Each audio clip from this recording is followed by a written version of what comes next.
So Dave, tell us what you do. Well, I'm a business performance coach. I work with business owners, mainly small business owners, to grow their business. I had my own real estate practice, and I ended up working for a business coaching company that worked with real estate agents. A few years in, I ran the company, the coaching end of it, grew that from 20 coaches and 1,100 clients to 80 coaches and 4,500 clients. And then the bigger we got, the more I was involved in the bureaucracy and stakeholder management and less coaching. And really what I like to do is to coach. So I started my own practice where I get to choose my own clients and hopefully have an impact on their business. Can you tell us how many years you've been doing this and why do you think you focus on doing this for that long year? I've been doing it for 20 years. And I think the reason I've been doing it so long is I have a passion for it. Having started my own business, I saw the challenges of starting and growing a business, and I having coached people and actually other coaches, I've seen the value in coaching for small business owners. For 20 years, what kept you motivated? I think when in the beginning, it was because it was hard. I wasn't very good at it. And so I wanted to become good at it. Now it's that every day there's certain business principles that are foundational, but everybody's business is different. And so everyone applies those principles in a different way. And so every day is different for me. There's similar challenges, but we're going to solve them in different ways. Can you give us like example of where you get your clients, where you find them, or how they find you? Yeah, most of my clients are referred to me by other clients I've worked with. Like I said, I typically work with small business owners. Most of the clients I work with have had some semblance of success.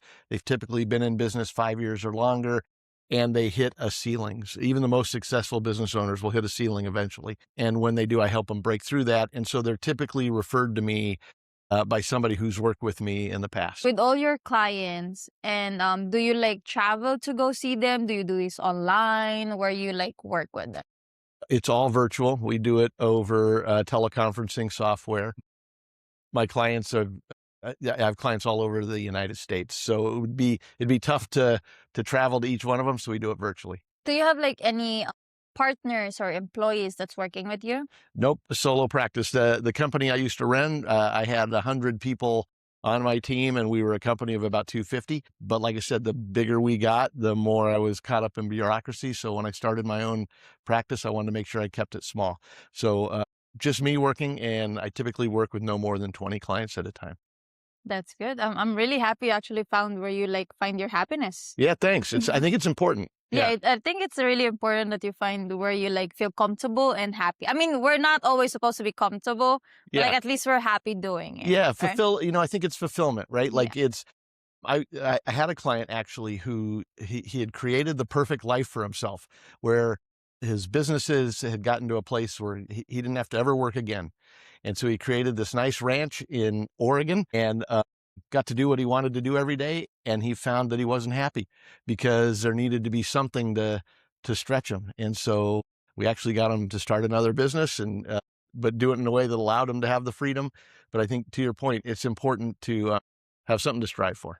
You mentioned that you did real estate. Like, how was your experience back then?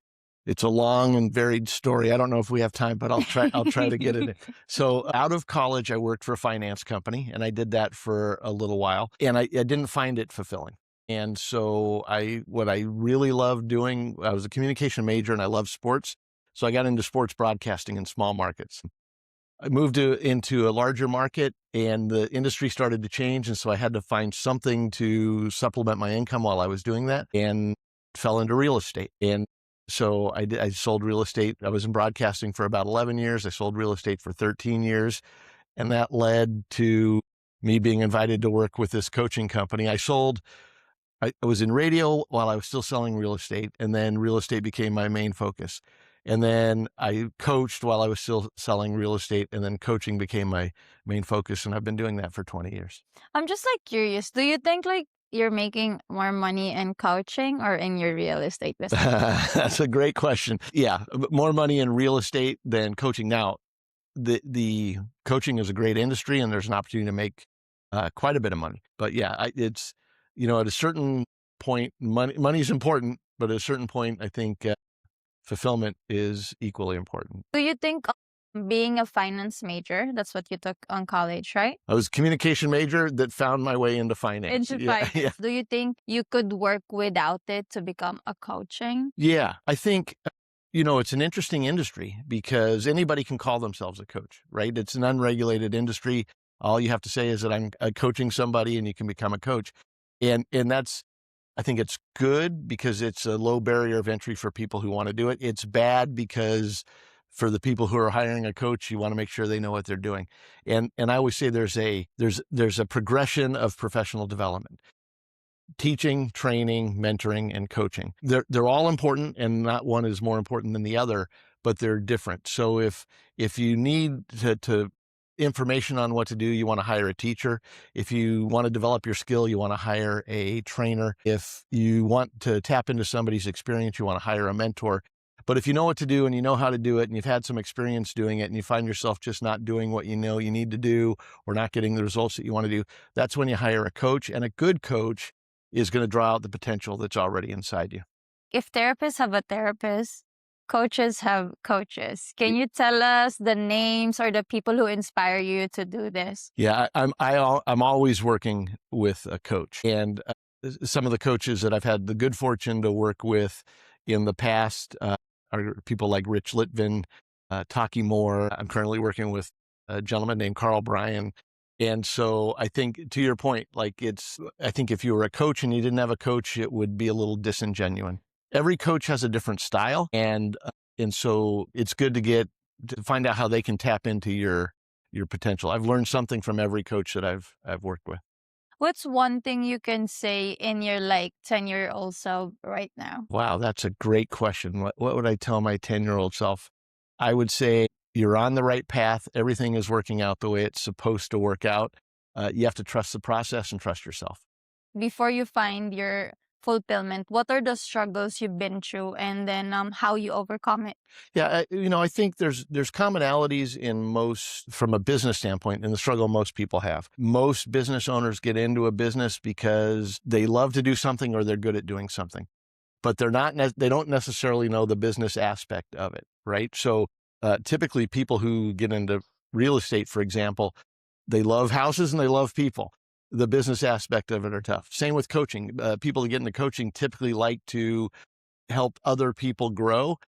They're not great at the business part of it. So I think I've had those struggles that everybody else has had, and that is turning your passion into a real business. I mean, I understand money is kind of a way in to become, but once you actually finally can invest in yourself and then finally find your fulfillment, I think people should go and do it, right? It took you how many years before you actually do into coaching? Well, geez, I would say I was 45 years old when no, it couldn't have been that long, 40 years, because I'm only 60 now. So I was 40 years old before I found my passion, right?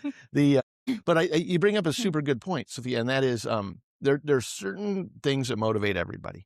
Everybody is motivated in some stretch by growth. Everybody's motivated in some stretch by freedom or stability. Everybody is motivated by some sort of connection. For business owners, it typically the growth part shows up as money. I want to make a little more money. And the stability part shows up as freedom. I want to make some more money and I want to have some freedom. And then the connection part for a business owner typically shows up as impact. And if you're only focused on any one of those motivations, you're going to be unfulfilled. It has to be all three. If you find your fulfillment right now, can you tell us a little bit about your routine? What is your morning routine? Can you share us? Because we're always curious, what's going on in their mind? What do they do? What do they take? What do they eat?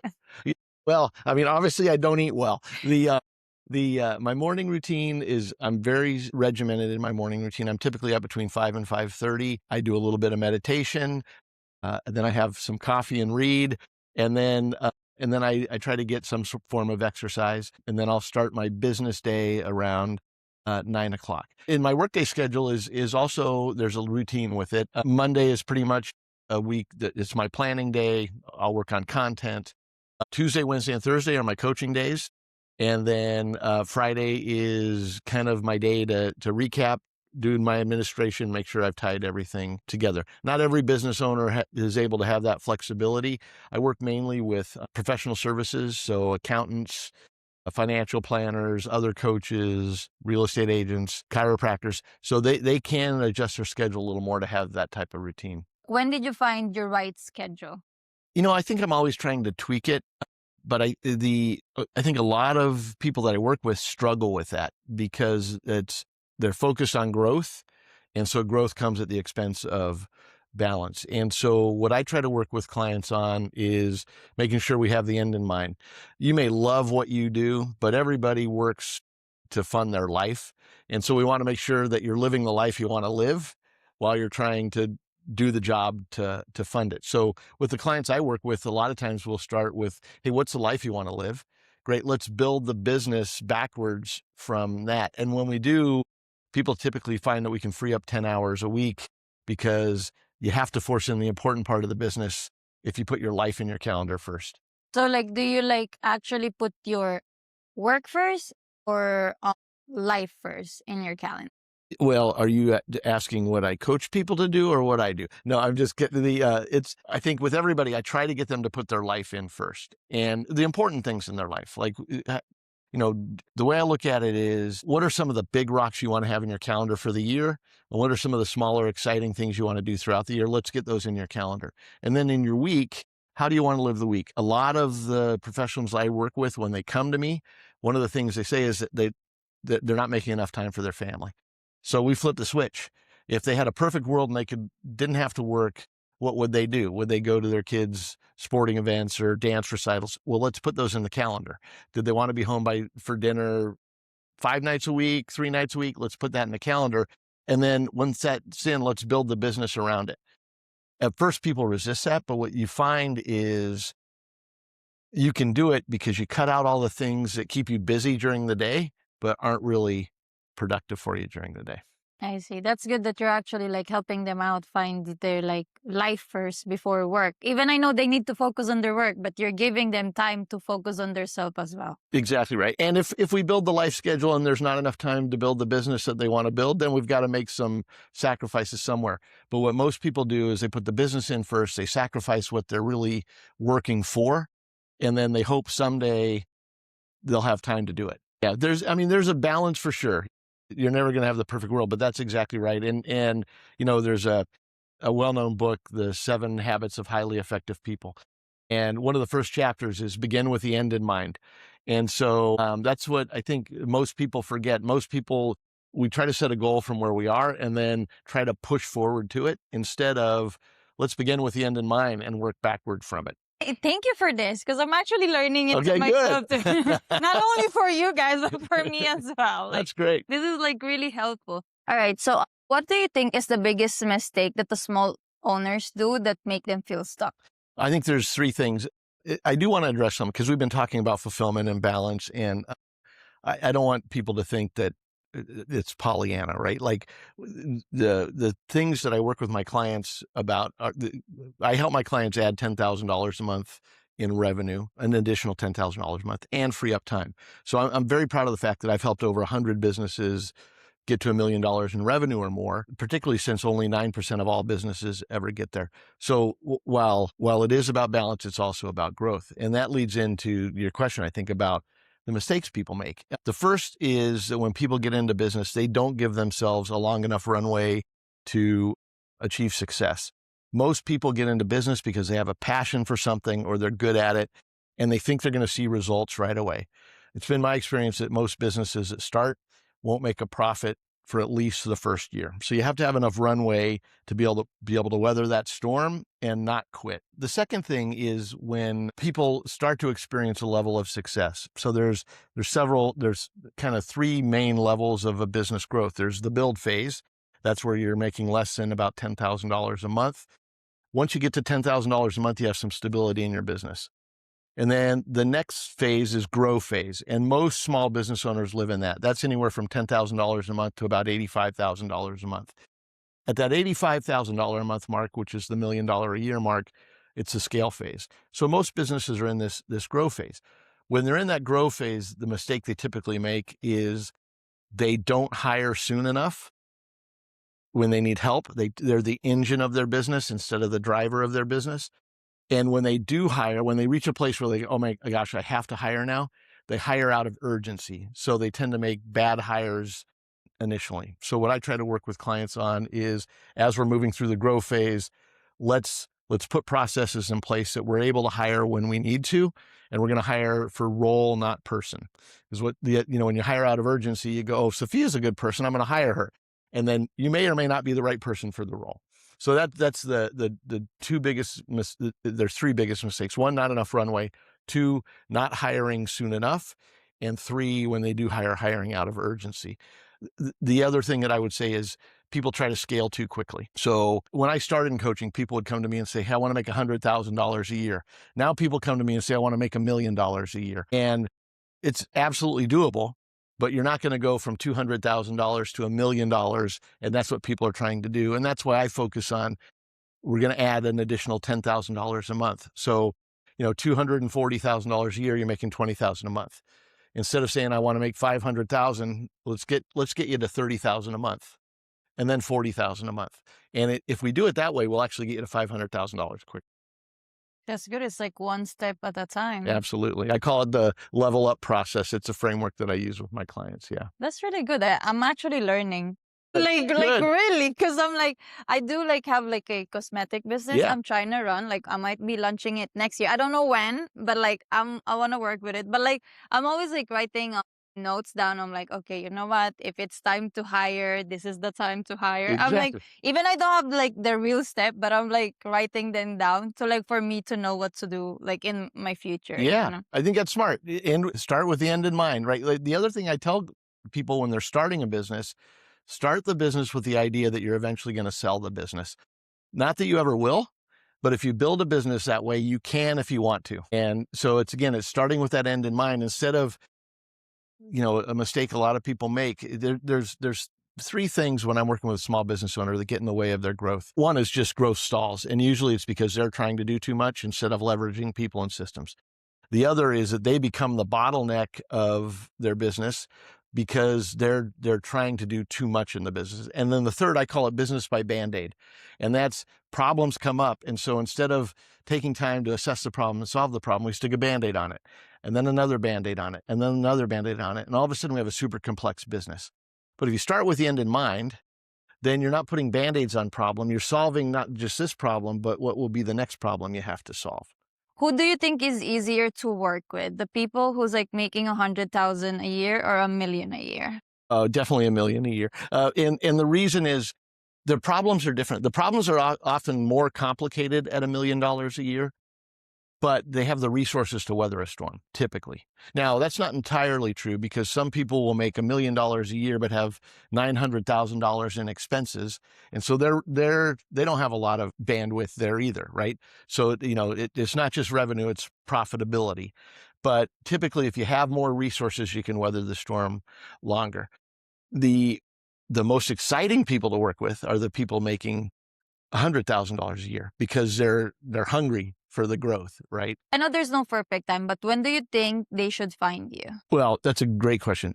Somebody asked me the other day, how do I know when I need a coach? I don't think anybody needs a coach. There's nothing I don't really share any wisdom with my clients that they couldn't find in a book or in a training program. I think everybody's better with a coach. So nobody needs a coach, but everybody's better with a coach because a good coach is going to draw out your potential.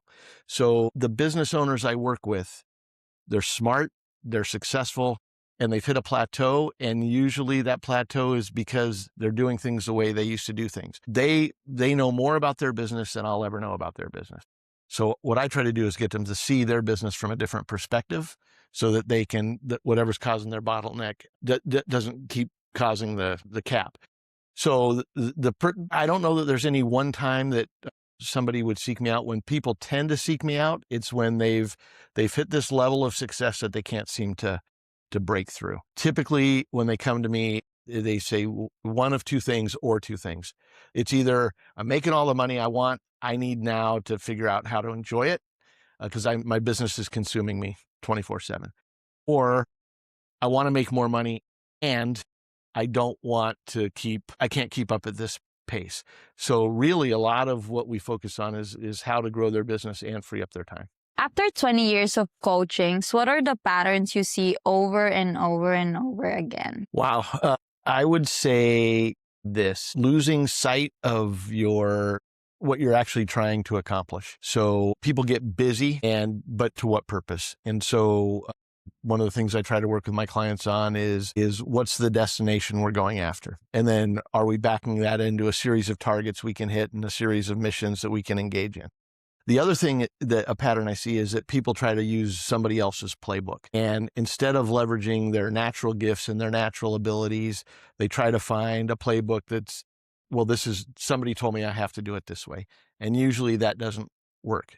What I found for most of my clients is we're better off if we build a playbook that's built around how they're designed versus trying to use somebody else's playbook.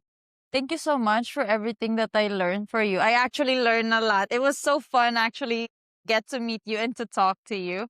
Now I'm thinking, I think I should get a coach. Maybe next year when I start my business. Yeah, give me a call. All right. But before we end this, can you please tell us where we can find you, social medias and websites? Yeah. On most of the socials, I'm at Coach Dave McGee, and McGee is McGhee, and my website is coachdavemcgee.com. And once a month, I run a free workshop, and you can find information on my website. All right. Thank you so much, Dave. Well, thanks, Sophia. I appreciate it. It was a lot of fun. Thank you. Thank you.